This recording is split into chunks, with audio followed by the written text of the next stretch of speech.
Hi, this is John Bailey. This is my final sports finance research paper presentation for EDEP 571, Sport and Athletic Finance. The growing financial burden of youth sports and the opportunity gap it creates. Youth sports are growing every year and have reached an unprecedented level of participation. Athletes have access to opportunities to take part in many sports. However, with this massive participation comes the evolution of corporate aspects to youth sports. The cost of participating in youth sports grows every year, and to participate at the top level can cost thousands of dollars per year for each child involved. For families that cannot afford to spend this money, it puts their children at a disadvantage when it comes to access to the best coaches and equipment. No longer do kids just participate through their middle or high school. Now private clubs are competing for talent, as well as the money that comes from overeager parents.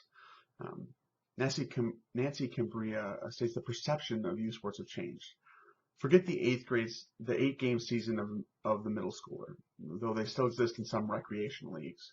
Heck, forget the once universal dream of making varsity in high school.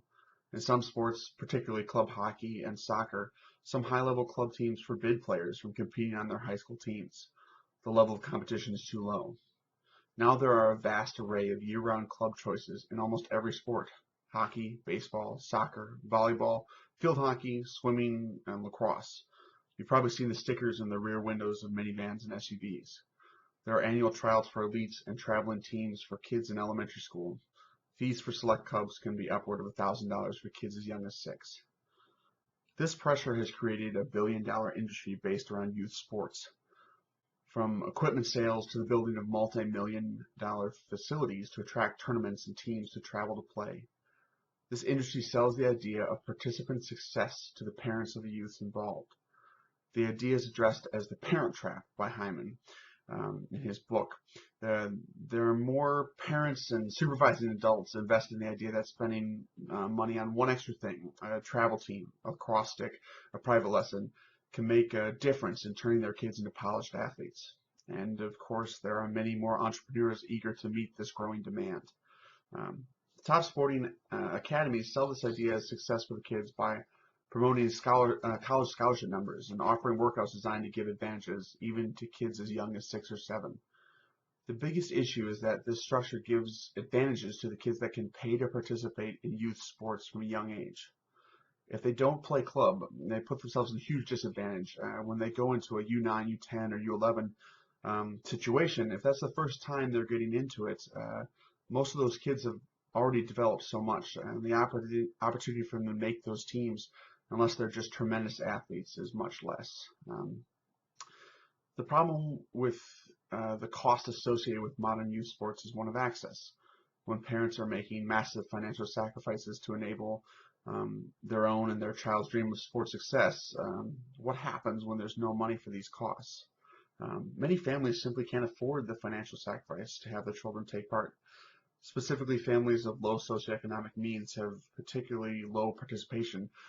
Dolman and Lewis found in 2010 that sports participation is relatively low among children in low socioeconomic status families, and that interventions to improve access to opportunities to play sports should be targeted in low socioeconomic neighborhoods in particular. They also found that the socioeconomic position of a family was a significant predictor of sports participation. This lack of access is detrimental to the development of these young men and women as they grow up.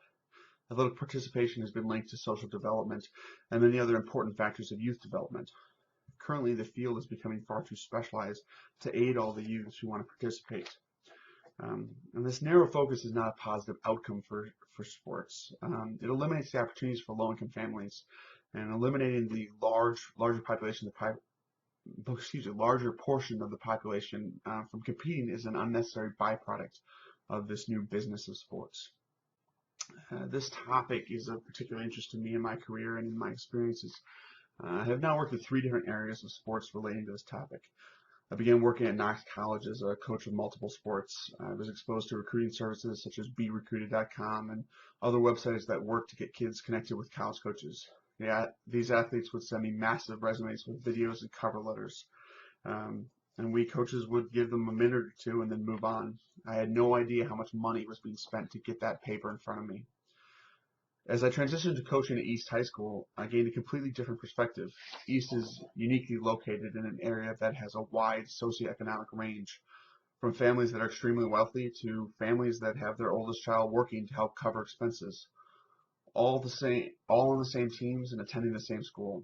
While coaching tennis, I would regularly have players competing next to each other, one with a $300 professional racket and 8 to 10 years of private lessons, another with a Walmart racket who started playing as a freshman. Finally, I've recently begun working at the Sun Prairie Soccer Club, a private club serving Sun Prairie, a suburb of Madison, Wisconsin. It's been a very different experience from East. The talent level of the club is much higher, and the expectations are higher as well. However, the cost of the club is pretty prohibitive to many families, and the number of participants is down. It's difficult to field a team when each family is expected to pay over $350 per kid, and there's travel costs on top of that. The high cost of youth sport is prohibitive to the access of lower socioeconomic families. With youth sports becoming big business, the costs continue to grow with each passing year, whether it's the cost of joining a private club, buying a new piece of equipment, or the cost of traveling out of state to compete. These costs are eliminating a large population of youth athletes. The separation of the haves and have-nots will continue to grow if the high financial cost of participation cannot be controlled. If sport coaches, educators, and mentors only come at a cost, they are failing to serve the vast majority of the youth population they are trying to reach. Thank you.